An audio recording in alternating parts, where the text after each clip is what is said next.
Selamat siang semuanya. Yang terhormat Pak Yosef Mario Inara SEMM selaku dosen mata kuliah pengantar kesehatan digital dan teman-teman yang saya kasihi. Terima kasih atas kesempatan yang diberikan kepada kelompok kami. Di kesempatan ini kami kelompok 6 akan mempresentasikan materi yang berjudul Formula Copywriting bagi Pemula. Materi ini sangat penting karena copywriting adalah kunci utama dalam menarik perhatian pelanggan di dunia digital. Melalui materi ini kita akan belajar mulai dari pengertian, fungsi, struktur hingga jenis-jenis copywriting yang bisa kita terapkan. Namun sebelum masuk ke penjelasan inti, izinkan kami untuk memperkenalkan diri terlebih dahulu. Perkenalkan, saya sendiri Nevini Pelipeni. Saya akan menjelaskan pengertian copywriting, contoh dan kesimpulannya. Selanjutnya teman saya Kostur akan menjelaskan fungsi dan peran dari copywriting. Dan saya akan menjelaskan tentang kebutuhan dasar copywriting. Lalu saya akan menjelaskan jenis copywriting dan performa. Selanjutnya kita akan membahas pengertian copywriting yang sebenarnya sering kita temui dalam kehidupan kita sehari-hari tanpa kita sadari. Jadi, apa itu copywriting? Copywriting adalah seni menulis teks persuasif yang tujuannya untuk membujuk pelanggan agar melakukan tindakan yang kita inginkan. Contohnya, ketika misalnya membeli produk, klik link, follow akun, dan sebagainya. Apapun itu, copywriting itu tujuannya untuk membujuk pelanggan untuk melakukan apa yang kita inginkan. Dan selanjutnya fungsi copywriting. Yang pertama, menarik perhatian audiens. Copywriting itu membuat orang tertarik untuk membaca atau melihat produk kita. Dengan menggunakan bahasa yang persuasif, emosional atau kreatif, kita dapat memikat perhatian dari audiens. Kata-kata yang enak dibaca bisa membuat audiens penasaran dengan produk kita. Yang kedua, membangun citra merek yang positif. Copywriting membantu kita membentuk identitas dan karakter brand kita melalui gaya yang konsisten. Dengan menggunakan gaya yang konsisten, produk kita menjadi lebih profesional dan mudah diingat. Yang ketiga, mengedukasikan konsumen tentang produk. Tidak hanya untuk menjual barang saja, copywriting juga berfungsi untuk memberikan informasi yang jelas mengenai manfaat dari suatu produk, kegunaan dari produk, atau cara menggunakan produk tersebut. Dengan memberikan informasi yang jelas, konsumen menjadi lebih paham setelah membeli produk kita. Yang keempat, mendorong tindakan membeli atau interaksi. Fungsi utama dari copywriting adalah untuk menggerakkan audiens untuk bertindak seperti membeli, mendaftar, mengklik atau berbagi. Biasanya dilakukan melalui call to action yang menarik dan jelas. Yang peran copywriting. Yang pertama, sebagai jembatan antara produk dan konsumen. Copywriting berfungsi sebagai penghubung antara suatu produk dengan konsumen. Dengan adanya kata-kata yang ditulis tersebut, konsumen dapat mengenal suatu produk dengan baik dan jelas. Yang kedua, membangun hubungan emosional. Copywriting tidak hanya menjelaskan produk saja, tetapi juga bisa menyentuh perasaan konsumen lewat bahasa yang tepat, sehingga membuat konsumen merasa dekat dengan merek tersebut. Hubungan emosional tersebut membuat konsumen menjadi lebih loyal. Yang ketiga, menjadi alat utama komunikasi dalam pemasaran digital. Di era digital ini, copywriting menjadi senjata utama untuk menyampaikan pesan lewat website, medsos, email, dan iklan online. Copywriting yang baik membuat pesan lebih mudah dipahami dan lebih cepat serta menarik perhatian. Kita tentang copywriting. Struktur copywriting yang pertama itu adalah headline, yaitu bagian pembuka harus langsung menarik perhatian pembaca. Tidak, headline-nya mematahkan kemungkinan besar orang tidak akan membaca lebih lanjut. Yang kedua, isi berisi penjelasan memperkuat alasan kenapa produk itu layak dipilih. Di sini copywriter harus mampu menunjukkan manfaat produk, bukan hanya fiturnya. Terakhir adalah call to action atau CTA. Ini bagian paling krusial karena di sinilah kita mengajak pembaca untuk bertindak, bisa berupa membeli produk, mendaftar atau mengunjungi website. Tanpa CTA yang jelas, tulisan promosi tidak akan berdampak maksimal. Ya, contohnya bayangkan saja teman-teman sedang scrolling Instagram terus mendapatkan sebuah postingan sepatu sneakers dengan caption "Sneakers wajib punya buat anak muda zaman sekarang. Bikin gaya kamu makin kece dan percaya diri. Sepatu ini nyaman banget dipakai seharian. Kualitasnya oke dan desainnya super stylish. Stok terbatas, link di bio sekarang juga." Ya, mari kita bedah satu persatu. Yang paling pertama atau pembukaan itu adalah sneakers wajib punya buat anak muda zaman sekarang. Nah, bagian ini adalah bagian pembuka yang menarik. Kenapa? Karena yang pertama dia langsung kayak poin utama, yaitu poin utama jelas dan tanpa basa-basi. Dia langsung menyebut bahwa sepatu ini punya tujuan kayak anak muda. Jadi ketika audiens membaca, mereka langsung tahu siapa dan apa yang disampaikan. Dan yang kedua, bagian pertama ini bukan bertujuan untuk membuat audiens langsung membeli, tapi bertujuan untuk membuat mereka penasaran dengan penjelasan selanjutnya. Sehingga bagian pertama ini, pembukaan ini membuat mereka mau untuk membaca bagian selanjutnya. Yang kedua, yaitu bagian isi, yaitu bikin gaya kamu makin kece dan percaya diri. Dan selanjutnya, nah bagian ini itu menjelaskan menjelaskan secara detail tentang sepatu ini. Jadi secara detail tentang sepatu ini, mulai dari manfaat dan kepercayaan diri sampai fitur penting kayak kenyamanan dan kualitas. Jadi tujuan pada bagian isi ini itu untuk menjelaskan ke audiens agar audiens lebih memahami tentang sepatu ini. Dan yang terakhir itu call to action, yaitu stok terbatas, link di bio sekarang juga. Nah, bagian ini itu menunjukkan ke audiens setelah mereka melihat dan membaca postingan tersebut, langkah selanjutnya atau apa yang harus mereka lakukan. Sehingga bagian ini itu memberikan arahan apa yang harus audiens lakukan setelah mereka melihat dan membaca postingan ini.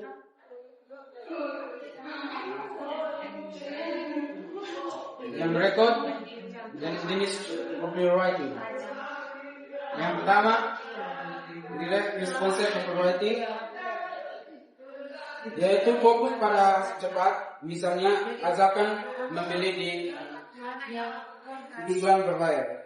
Yang kedua, SEO copywriting digunakan di website atau blog agar tulisan mudah ditemukan di Google. Yang ketiga, sosial media copywriting, yang bahasanya lebih ringan, interaktif, dan sesuai dengan tren. Dan yang terakhir, yang keempat,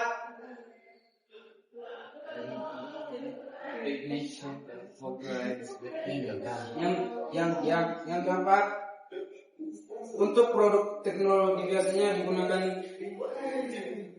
technical copywriting yang menjelaskan spesifikasi dengan bahasa yang tepat, mudah dimengerti. Dan yang terakhir, brand copywriting digunakan untuk membangun karakter dan citra merek agar lebih mudah diingat oleh konsumen. Semua jenis ini penting tergantung tujuan komunikasi yang ingin dicapai. Kita kenal dalam formula dasar copywriting. Yang pertama itu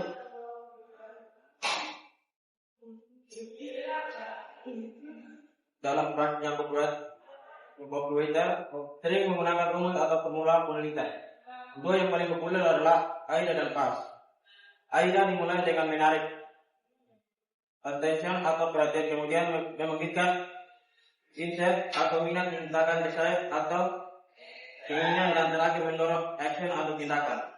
Sedangkan formula PAS fokus pada masalah konsumen pertama, kita angkat problem atau masalahnya, lalu membuat pembaca semakin menyadari dampak masalah itu, dan akhirnya menawarkan solusi melalui produk kita. Dengan menggunakan formula ini, tulisan kita jadi lebih terukur dan emosional, sehingga pesan lebih mudah diterima oleh pembaca.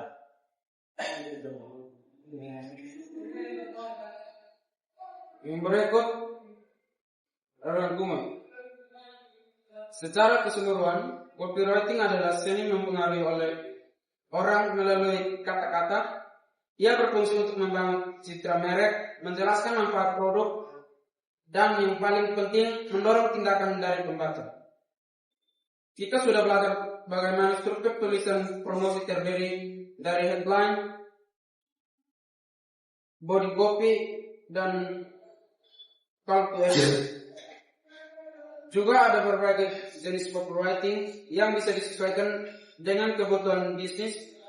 Dengan memahami formula seperti AIDA dan PAS, kita bisa menulis secara lebih strategis. Ya, kepada Lisa kami berikan kesempatan. Terima kasih atas waktu dan kesempatan yang sudah diberikan kepada saya untuk bertanya. Pertanyaan pertama saya adalah bagaimana cara kalian untuk membuat copywriting? Yang kedua adalah apa yang membedakan antara copywriting dengan menulis biasa? Terima kasih. Ya, selanjutnya kami berikan kesempatan kepada teman Putri. Baik, terima kasih atas kesempatan yang diberikan kepada saya. Saya ingin bertanya di bagian rangkuman, tadi dijelaskan bahwa diterapkan di berbagai platform digital. Yang ingin saya tanyakan adalah bagaimana cara kalian menerapkan copywriting dalam dunia bisnis di berbagai platform digital dalam peningkatan skala bisnis. Terima kasih.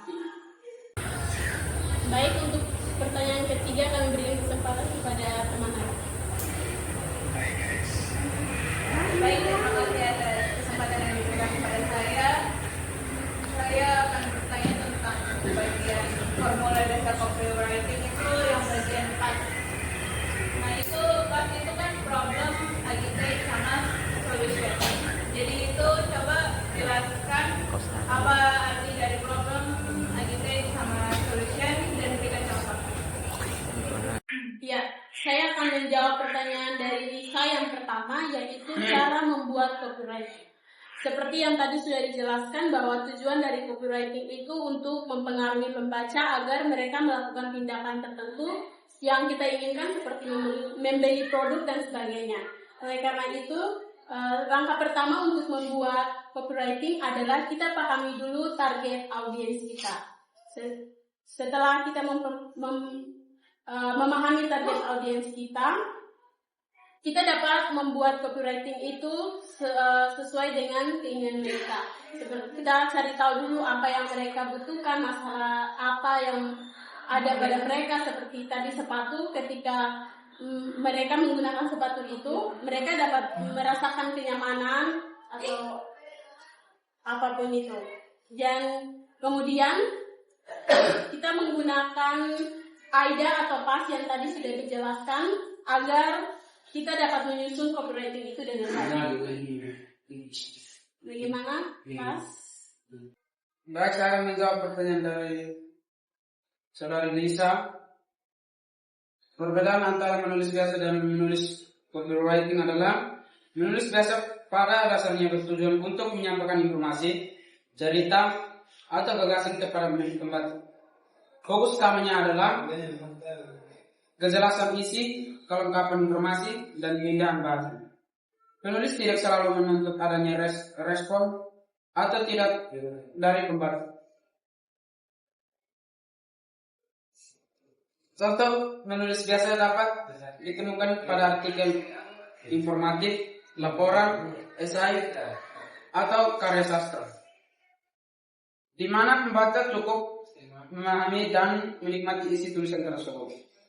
Sementara itu, menulis copywriting memiliki tujuan yang lebih spesifik, yaitu mempengaruhi pembaca agar melakukan tindakan tertentu. Copywriting tidak hanya menyampaikan informasi, tetapi juga dirancang secara strategis untuk membujuk, meyakinkan, dan mengarahkan pembaca.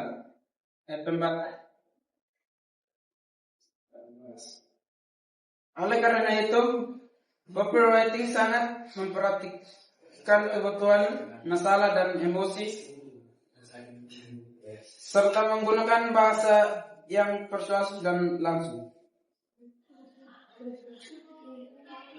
Baik, saya akan menjawab pertanyaan dari teman kita Putri. Bagaimana cara kalian menerapkan copywriting dalam dunia bisnis di berbagai platform digital dalam peningkatan skala bisnis?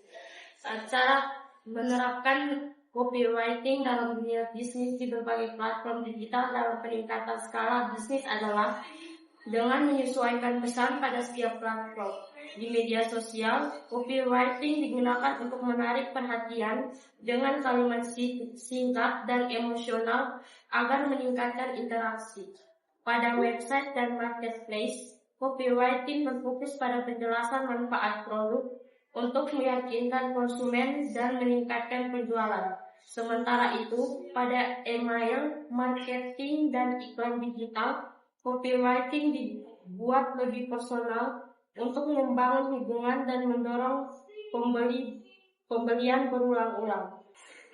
Penerapan copywriting yang tepat membantu meningkatkan brand awareness, kepercayaan konsumen, dan skala bisnis secara berkelanjutan. Bagaimana tanggapan dari teman itu? Baik, terima kasih atas jawaban yang disampaikan. Dan saya untuk menerapkan kembali berdasarkan jawaban tersebut, di mana dalam peningkatan skala bisnis dengan penggunaan copywriting, dengan pemanfaatan platform digital, yaitu dengan menyesuaikan pesan yang ingin disampaikan dalam media sosial dengan kalimat singkat dan menarik agar audiens itu tertarik dengan produk yang kita pasarkan dengan kata-kata kiasan dan lain sebagainya. Kemudian ada juga seperti penggunaan marketplace, website, dan juga email yang dibuat personal untuk meningkatkan brand awareness. Saat ini saya sampaikan dan terima kasih banyak. Baik, saya akan menjawab pertanyaan dari saudara Nara. Penjelasan dari past, problem, agitated, solution adalah teknik copywriting yang berfokus pada masalah yang dialami audiens, kemudian yang berbuat rasa urgensi dan akhiri dengan solusi. Problem adalah tahapan mengidentifikasi masalah yang benar dirasakan oleh target audiens. Pada bagian ini, penulis menunjukkan bahwa ia memahami kondisi dan kebutuhan pembaca. Kemudian agitate bertujuan mempertegas atau memperbesar dampak dari masalah tersebut agar pembaca menyadari pentingnya segera mencari solusi. Kemudian solution adalah tahapan menawarkan produk atau jasa sebagai jawaban atas masalah yang telah dijelaskan. Kemudian contoh problem, sepatu kamu pakai cepat membuat kaki pegal saat dipakai seharian. Agitate, jika terus dibiarkan aktivitas tidak nyaman dan kepercayaan diri bisa menurun. Solution, sneakers ini dirancang dengan bantalan empuk dan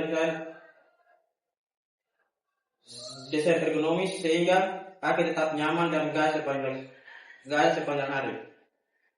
Teknik fast efektif karena langsung menyentuh masalah audiens dan memberikan solusi yang jelas serta relevan. Sekian jawaban dari saya, apakah pas? Oke, baik, dari saya mungkin saya sudah cukup paham dari apa yang kakak Angki jelaskan tadi. Sekian, terima kasih. Demikian penjelasan dari kami. Sebagai penutup dapat kami simpulkan bahwa copywriting adalah komunikasi penting di dunia digital yang menghubungkan bisnis dan pelanggan. Dengan memahami struktur, jenis-jenis formula seperti AIDA dan PAS, kita bisa menulis konten yang menarik perhatian, membangun merek, dan mendorong tindakan. Semua itu membuat copywriting menjadi komunikasi penting di dunia digital yang menghubungkan pebisnis dan pelanggan. Terima kasih.